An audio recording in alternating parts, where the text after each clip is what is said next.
अना और जो जुड़वां बहनें थीं जो एक ही दिन पैदा हुई थीं। वे एक गहरा बंधन शेयर करती थीं और हमेशा एक दूसरे का ख्याल रखती थीं। वे एक बड़े खूबसूरती से सजाए गए फ्लैट में एक साथ रहती थीं। अना का सपना था कि वह एक बॉयफ्रेंड ढूंढकर शादी करे और परिवार बसाए, लेकिन जो उसकी इस इच्छा को समझ नहीं पाती थी। जो का मानना था कि सभी पुरुष महिलाओं के प्रति बुरी सोच रखते हैं। इसके बावजूद एक दिन अना एक डेटिंग साइट पर प्रोफाइल बनाती है, जो उसे अपनी उम्र छुपाकर 31 के बजाय 29 साल लिखने को कहती है। शुरुआत में अना झूठ बोलने के बारे में हिचकिचाती है, लेकिन अंत में वह मान जाती है। इसके बाद अना निक नाम के एक हैंडसम शख्स के साथ डेट पर जाती है। वह निक से कहती है कि ज्यादातर लड़के जो उससे मिलना चाहते हैं या तो अजीब होते हैं या बुरी मानसिकता वाले, लेकिन निक उस पर अच्छा इंप्रेशन छोड़ता है। अना निक से कहती है कि वह कभी उससे झूठ न बोले और उसे धोखा न दे। निक अना की पर्सनालिटी से प्रभावित होता है और उससे फिर से मिलने की गुजारिश करता है। अगली बार जब वे मिलते हैं, निक उसे एक क्लब ले जाता है। वे पूरी रात नाचते और मस्ती करते हैं। जब निक अना को किस करता है, अना कहती है कि वह अभी उससे और करीब होने के लिए तैयार नहीं है। अगले दिन सुबह निक एक टेक्स्ट भेजता है जिसमें वह अगला वीकेंड साथ बिताने का प्रस्ताव देता है। अना एक्साइटेड होकर जो को अपनी रात की कहानी बताती है, लेकिन जो को अब भी शक था। उसे लगता है कि निक कुछ छुपा रहा है, शायद निक शादीशुदा है या कोई बुरा इंसान। जो के रोकने के बावजूद अना और निक लगभग हर दिन एक दूसरे से मिलने लगते हैं। एक दिन निक अना के ऑफिस में आता है और एक आदमी को देखता है जो अना के साथ बदतमीजी कर रहा होता है। निक उसे रोकने की कोशिश करता है, लेकिन अना उसे बीच में ना आने के लिए कहती है क्योंकि उस व्यक्ति को टॉरेट सिंड्रोम है। बाद में अना उसे कॉफी के लिए बुलाती है, जिससे निक उसकी दयालुता देखकर हैरान हो जाता है। उस रात अना निक को अपने फ्लैट पर बुलाती है और वे करीब आ जाते हैं। सुबह निक एक तस्वीर देखकर पता करता है कि अना की एक जुड़वां बहन है। अना उसे बताती है कि भले ही वे एक जैसे दिखते हैं, लेकिन जो की पर्सनैलिटी बिल्कुल अलग है। बाद में निक अपने दोस्त से कहता है कि उसे अना से प्यार हो गया है। इस बीच जो अना से निक के बारे में बात करती है और कहती है कि निक एक दिन उसे तकलीफ देकर छोड़ के चला जाएगा। एक दिन निक को उसकी बहन का फोन आता है जो बताती है कि उनकी मां को कैंसर हो गया है। वह यह खबर अना को देता है और उसे अस्पताल ले जाता है। निक की मां कैंसर के अंतिम स्टेज में होती है और उनके पास जीने के लिए 1 साल से भी कम समय होता है। निक अना की ममता और उसकी मां के प्रति उसकी देखभाल देखकर फैसला करता है कि अना उसके लिए सही लड़की है और वह उसे शादी का प्रस्ताव देता है। निक की बहन रेबेका अस्पताल में अना से मिलने आती है। वह निक के शादी करने के विचार से खुश नहीं होती। एक हफ्ते बाद अना और निक अना के माता पिता के पास अपनी सगाई की खबर देने जाते हैं। अना के पिता चौंक जाते हैं और इसे एक बुरा डिसीजन मानते हैं, लेकिन उसकी मां खुश होती है और उम्मीद करती है कि शादी जल्द होगी। अना के पिता निक से पूछते हैं क्या अना ने उसे अपने अतीत के बारे में कुछ बताया है।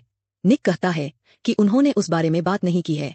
रेबेका जल्द ही आती है और अपने भाई से मिलकर खुश नहीं होती। वह उसे बताती है कि उनकी मां ने अपनी वसीयत में सारी संपत्ति उसके नाम कर दी है और निक के लिए कुछ भी नहीं छोड़ा है। गुस्से में निक अपनी बहन पर चोरी का आरोप लगाता है। अना स्थिति को संभालने के लिए रेबेका को अपनी ब्राइड्समेड बनने का प्रस्ताव देती है और रेबेका मान हो जाती है। उस शाम जो निक को फोन करती है और उससे मिलने का इन्विटेशन देती है, लेकिन अना को कुछ बताने के लिए कहती है। निक रेस्टोरेंट में आता है और जो को देखकर चौंक जाता है क्योंकि वह बिल्कुल अना जैसी दिखती है, लेकिन वह ज्यादा रिवीलिंग ड्रेस पहने होती है। जो निक के चरित्र की परीक्षा लेना चाहती है। डिनर के दौरान वह अपने पैर से निक के पैर को छूकर उसे बहकाने की कोशिश करती है, लेकिन निक खुद को काबू में रखता है। फिर जो कुछ सच्चाई सामने लाती है, जैसे कि अना की कुछ साल पहले शादी हो चुकी थी। इसके साथ ही वह निक का छुपा हुआ सच भी बताती है कि उसने अभी भी अपनी डेटिंग प्रोफाइल डिलीट नहीं की है। चले जाने से पहले जो निक को एक होटल में मिलने का न्योता देती है, जिसे उसने निक की परीक्षा के लिए बुक किया था। निक इसमें फेल हो जाता है क्योंकि वह उस रात जो के साथ रुक जाता है और वे अंतरंग हो जाते हैं। अगली सुबह निक पछतावे के साथ जागता है। दोपहर में वह अना को फोन करता है और बीमार होने का बहाना बनाकर उसे मिलने और शादी की ड्रेस देखने से इनकार कर देता है। उसी रात वह फिर से होटल लौटता है और जो के साथ एक और रात बिताता है। वह जो से रिक्वेस्ट करता है कि वह इस रिलेशन के बारे में अना को न बताए, और जो वादा करती है कि वह कुछ नहीं कहेगी क्योंकि उसे भी निक के साथ समय बिताना अच्छा लगता है। इसके बाद अना शादी की ड्रेस खरीदने जाती है और एक खूबसूरत ड्रेस चुनती है, लेकिन जो उसे पसंद नहीं करती और उसे कुछ ज्यादा भड़कीला पहनने के लिए उकसाती है। 1 महीना बीत जाता है और निक और जो नियमित रूप से क्लब और होटल में एक साथ समय बिताते हैं। जब अना अपनी शादी की ड्रेस लेने जाती है तो उसे बताया जाता है कि वह ड्रेस खराब हो गई है। दुकान के मालिक अना को दोष देते हैं और उसे एक फटी हुई ड्रेस दिखाते हैं। अना को तुरंत शक हो जाता है कि जो ने यह सब किया है ताकि वह उसे दूसरी ड्रेस पहनने के लिए मजबूर कर सके। दुखी होकर अना अपने पिता को यह बात बताती है और पूछती है कि क्यों जो हमेशा उसकी जिंदगी में समस्याएं पैदा करती है। अना जो के पास जाती है और उससे पूछती है कि वह उसकी जिंदगी में सब कुछ क्यों बर्बाद कर रही है। जो दुखी होकर कहती है कि उसने हमेशा अना का ख्याल रखा है। गुस्से में जो निक से मिलने जाती है और उससे कहती है कि वह निक से प्यार करती है। लेकिन निक साफ कहता है कि वह सिर्फ अना से प्यार करता है। तब जो निक को अल्टीमेटम देती है, अगर वह हमेशा के लिए उसके साथ भाग नहीं गया तो वह अना को सब कुछ बता देगी। लेकिन निक फिर भी तैयार नहीं होता। अगले दिन रेबेका अना के माता पिता से मिलने आती है और पूछती है कि जो उसकी बहन को क्यों नुकसान पहुंचा रही है। अना की मां सच बता देती है, जो ने 3 साल पहले आत्महत्या कर ली थी। रेबेका भागकर अना को यह बात पूछने के लिए उसके फ्लैट में जाती है, लेकिन तब तक निक अना के फ्लैट में आता है और देखता है कि अना मरी हुई पड़ी है। निक को यकीन हो जाता है कि जो ने उसे मार डाला है। ठीक उसी वक्त जो वहां आती है और निक को बेहोश कर देती है।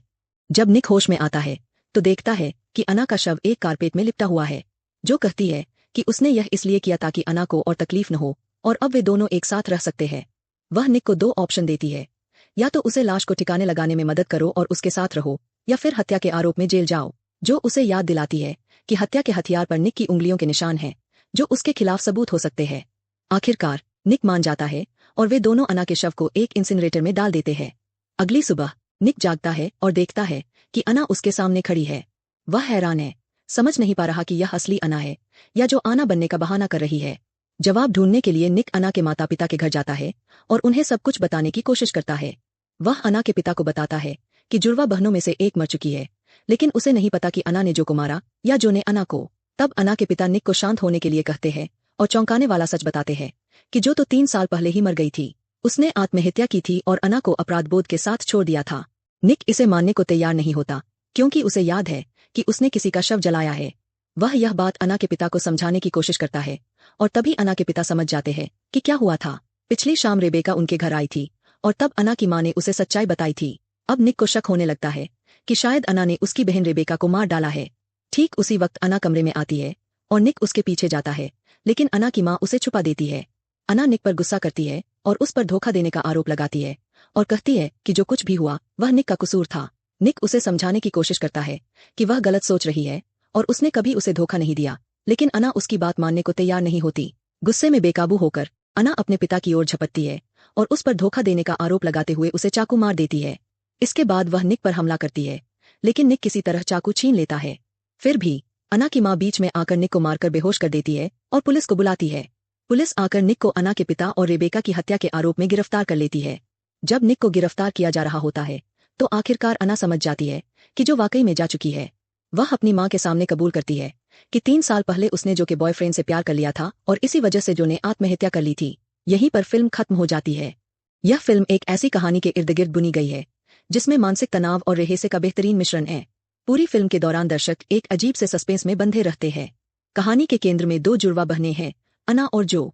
हालांकि वो दोनों बिल्कुल एक जैसी दिखती है, लेकिन उनकी पर्सनालिटी एकदम अलग है। अना शांत स्वभाव की है, जबकि जो के अंदर एक गहरा अंधकार छिपा है। जो की मौत और उसकी वजह से अना के दिल में मचे तूफान ने पूरी कहानी को एक तरह के रोमांच और उलझन की ओर धकेल दिया है। फिल्म में इंसानी मन और रिश्तों के काले पहलुओं को उभारा गया है।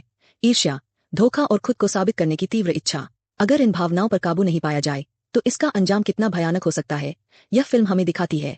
निक, जो कि दोनों बहनों के साथ जुड़ा हुआ है, उसे भी अपनी झूठ और बेवफाई की सजा भुगतनी पड़ती है।